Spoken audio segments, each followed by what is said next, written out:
Hello everyone. In this tutorial, we will show you how to extend the expiration date of an envelope in DocuSign.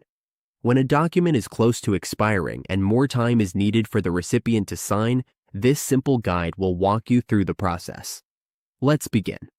On the DocuSign dashboard, go to Start and click Start.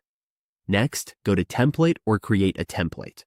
We can also upload the template. Once in the template, go to Settings. Click on the Advanced option, which is the gear button in the upper right corner. Just click on it. To adjust the expiration settings, click on Expiration on the left side. Here, we can select a custom expiration period.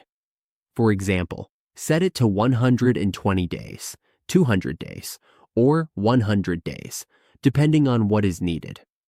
After making changes, click Save. After saving, proceed in the template. Click Next, and then save again. By updating the expiration settings, we make sure recipients have enough time to complete the signing process.